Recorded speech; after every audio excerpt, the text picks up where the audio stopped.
si pejabat melebihan tahun ini. Jadi setelah adung reshuffle, adung salah satu pejabat yang kita ikuti berita ini mendapatkan sentimen yang positif kembali netizen anggo bahasa ini. Aima Menteri Keuangan. Nah, on sebulan OP tapi sona marusuh anggo dari sisi berita AI masyarakat secara luas mengidak gaya komunikasi apa yang disampaikan, timbul pertanyaan masih boy sonai sentimen ini positif halani sadukapon masyarakat hanya menilai para tadi mata honor pejabat-pejabat yang tidak seperti napanay na katerdahkon menteri taay. Jadi sadukapon masyarakat melihat pejabat itu hanya memikirkan dirinya sendiri. Sarobaon kita mendengar, membaca, menonton pejabat itu kurang kata konon memikirkan kondisi masyarakat yang terjadi.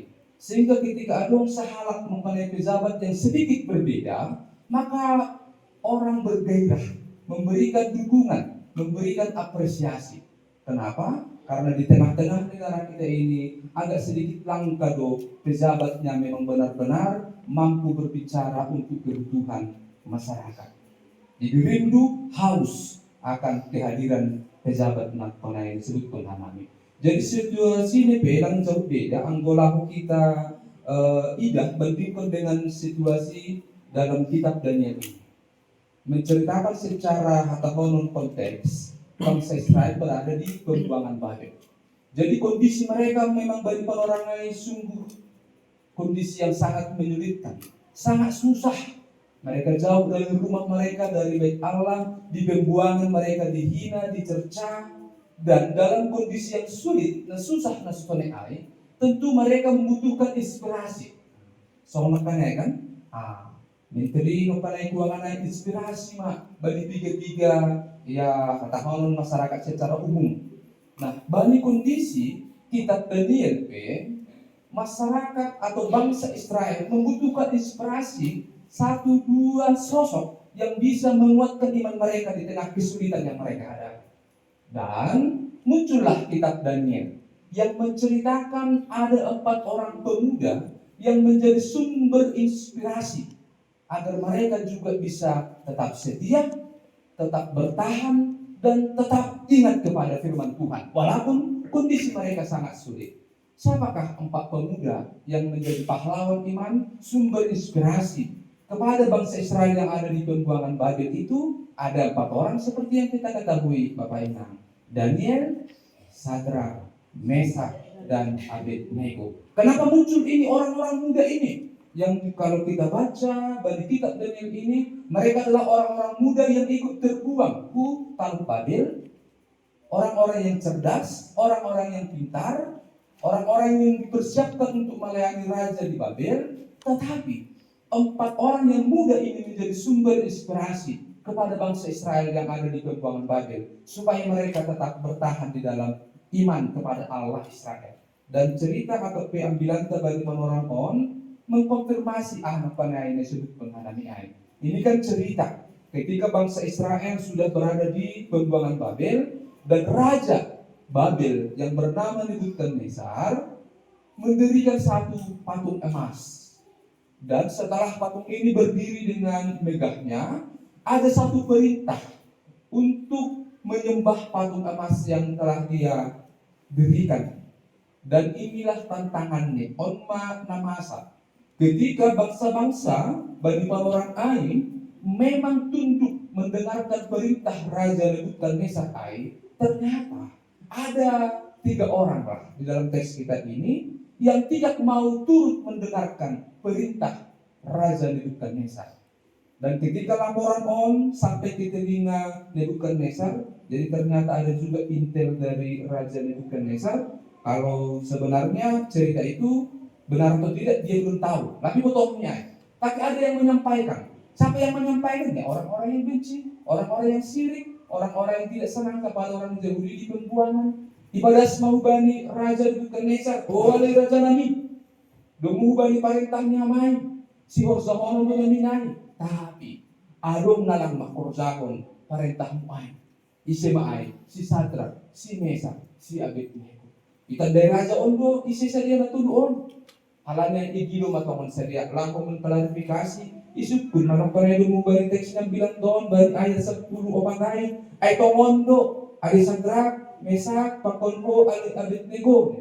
Jadi raja ini masih memakai klarifikasi, mempertanyakan berita itu benar atau tidak. Karena memang ayat sebelumnya bercerita tentang raja sudah mengenal Sadrak, Mesak, Abednego dan sudah memberikan kepada mereka juga wilayah bagi orang lain. Dan dia mau mengklarifikasi benar atau tidak itu.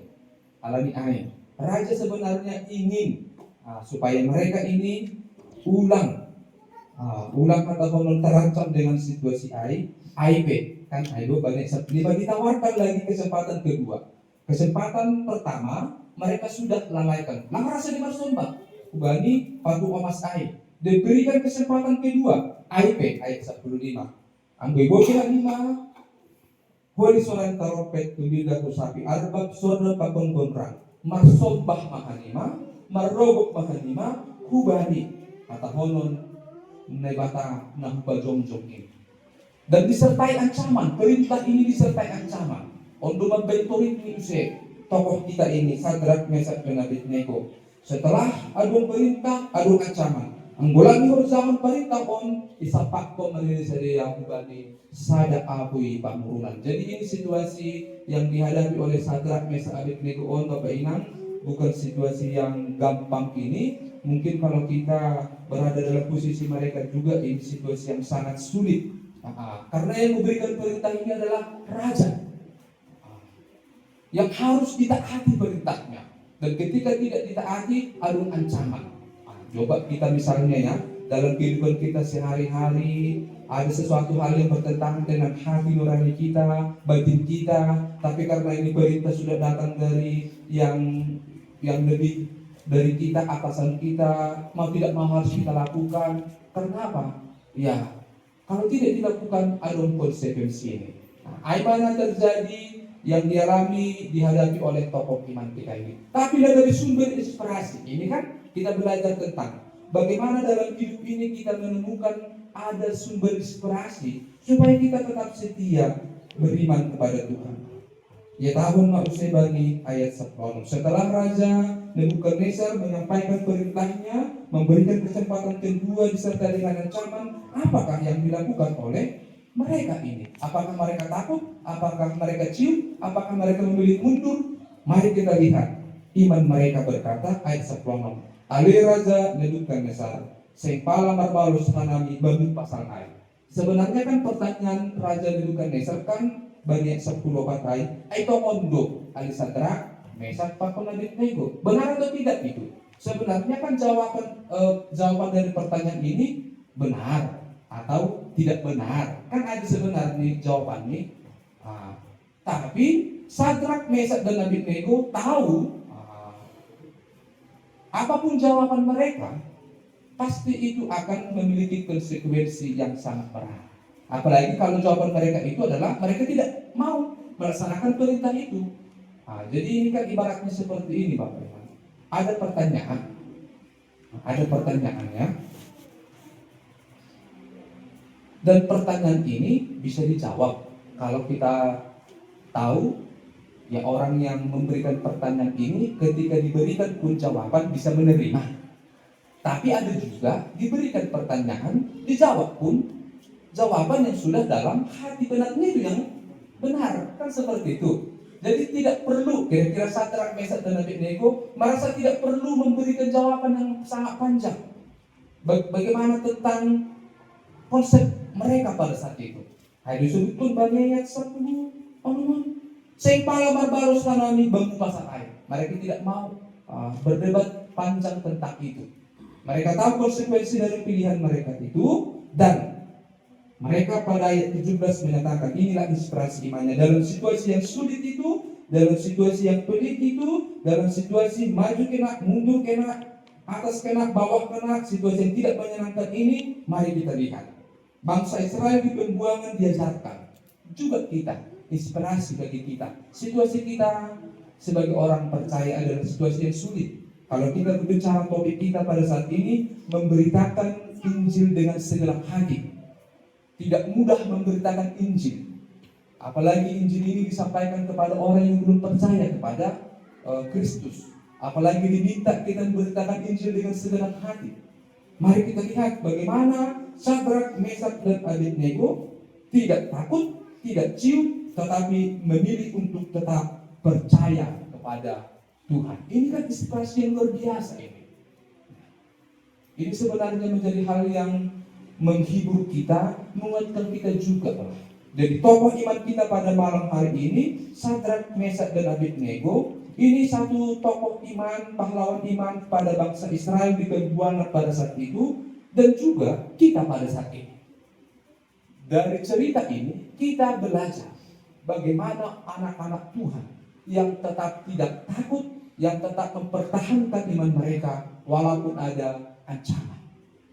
Ini sebenarnya menguatkan kita, orang yang percaya pada saat ini, agar tetap berada dalam iman, agar tetap percaya kepada Tuhan walaupun ada ancaman, walaupun itu sesuatu ancaman yang menghilangkan nyawa. Ini kan mungkin kita tidak terlalu berat lah, kira-kira seperti itu ya. Tapi inilah salah satu yang bisa kita pelajari dari tokoh ini. Dan apakah ketika orang yang membaca kisah ini pada saat itu orang Israel dan kita mendengarkan merasa dikuatkan? Merasa dikuatkan, sama seperti tadi. Ada menteri baru kita, pejabat kita, kesegaran baru, gurauan-gurauan baru. Ini kan menimbulkan semangat. Karena selama ini kita dijajali dengan pejabat-pejabat yang tidak terlalu memikirkan kebutuhan publik. Dan seperti itu juga Sadrak, Mesak, dan Abednego ini memberikan satu iman yang baru, iman yang disikarkan. Kita bisa belajar dari mereka. Bagaimana mereka tetap mempertahankan iman mereka walaupun ada ancaman. Angku marosu nebakar, kira itu kan? Kalau Tuhan berkehendak, kalau Tuhan mau, walaupun mereka dimasukkan kepada api yang menyala-nyala itu, akan terbukti Allah akan sanggup melepaskan mereka dari api itu dan juga dari ancaman raja. Karena ternyata juga kalau kita lihat ayat 15 ini, ternyata Raja Nebukadnezar juga merendahkan Allah Israel. Dia merendahkan. Ayat 15 ini dia berkata, "Dopai idahon matomon, atak nebatan nejadu nabui padohton halima, kumbagas tanganku." Di sini Nebukadnezar sudah menganggap dirinya ini di atas daripada Allah. Dia percaya. Ketika dilemparkan mereka di api yang menyala itu, kita mau lihat Nebukadnezar. Ini kan merendahkan ini Allah Israel. Dan ayat yang 18 terakhir dalam khotbah kita ini, ayat terakhirnya, dan seandainya pun tidak bisa mereka lepas dari api ancaman itu. Ini lagi inspirasi iman apa yang diajarkan kepada kita malam hari ini. Bangsa Israel pada saat itu di pembuangan diajarkan, tapi porini pelang marosuia, artinya melepaskan mereka dari api dan dari perintah raja itu. Boto hama ale raja nami nasorado hanami manggala, ini dengan tegas, dengan percaya diri. Nasorado hanami manggalang bani nebatamu, atat mersombah bani gana-gana omas nadok pinajom-jom. Ya, apa yang ingin disampaikan pesan ini Bapak ini? Pesannya jelas. Walaupun mereka tidak bisa lepas dari ancaman Raja Nebukadnezar itu, mereka tetap memiliki iman kepada Tuhan. Bukankah ini satu inspirasi yang luar biasa, Bapak Ibu? Kalau kita bawa dalam kehidupan kita pada saat ini, kadang-kadang kan kita mau mengikut Tuhan ketika apa?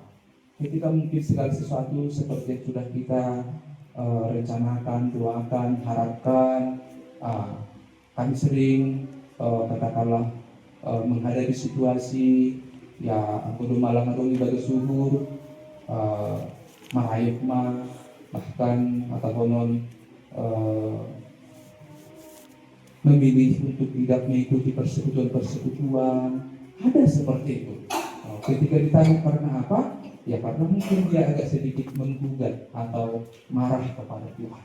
Dan Sadrak, Mesak, Abednego mengajarkan kepada kita, apapun kondisi kita, walaupun yang terjadi itu tidak yang seperti yang kita harapkan, tapi Sadrak, Mesak, Abednego percaya tepat kepada Tuhan. Ini artinya kepercayaan mereka itu tidak ditentukan oleh situasi atau kondisi. Mau suka tetap percaya kepada Tuhan, mau duka tetap percaya kepada Tuhan, mau bangkit tetap percaya, ketika jatuh tetap percaya. Kira-kira seperti itu inspirasi iman dari Sadrak, Mesak, dan Abednego. Sehingga ketika kita mendengarkan khotbah dari kisah yang mereka, tentu saya sendiri yang mempersiapkan khotbah ini merasa termotivasi juga, merasa disegarkan juga. Oh, ternyata tidak seberapa ya, ibaratnya tantangan, hambatan, ketika pun ada pemberitaan firman itu, ada hambatan yang terjadi, ternyata tidak seberapa.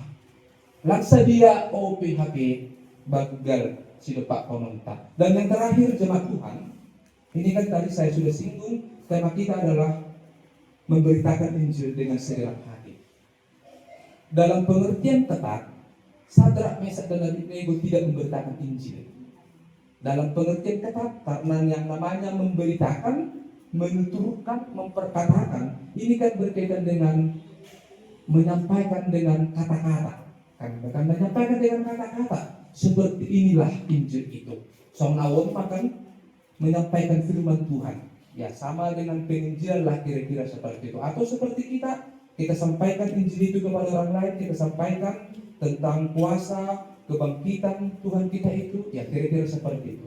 Dalam pengertian yang ketat, Sadrak, Mesak, dan Abednego tidak menginjili. Tetapi ada aspek yang lain. Melalui tindakan mereka. Tindakan mereka kan sederhana. Mereka tidak mau menyembah patung, tidak mau menyembah Allah dari Nebukadnezar. Melalui tindakan mereka itu ternyata jauh lebih ampuh daripada kata-kata melalui penginjilan melalui kata-kata. Anggo hata bukan boleh gunung makatakong. Tapi ketika melakukan itu, disinilah tantangannya. Jadi kita akan diperlengkapi Bapak Inang. Malam hari ini kita akan diperlengkapi dengan satu pemahaman.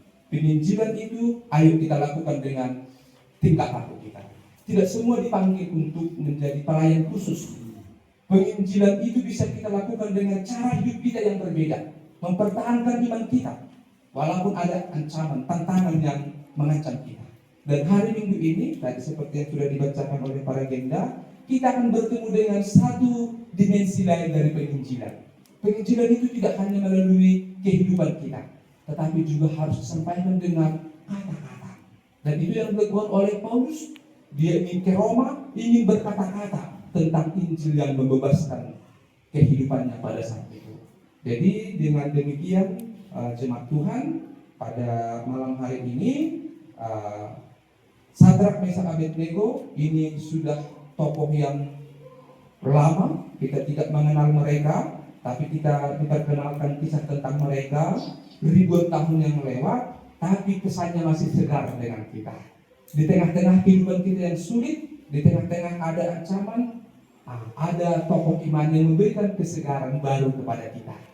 Ada tadi sudah kita belajar tentang hal-hal yang perlu menjadi pesan kepada kita. Semoga jemaat Tuhan yang ada di sektor 1 ini, iman kita disegarkan, iman kita dikuatkan, iman kita disemangati, didorong untuk tetap memilih kesetiaan, ketaatan kepada Tuhan kita. Amin. Diberkatilah kita mendengarkan firman Tuhan ini. Kita berdoa.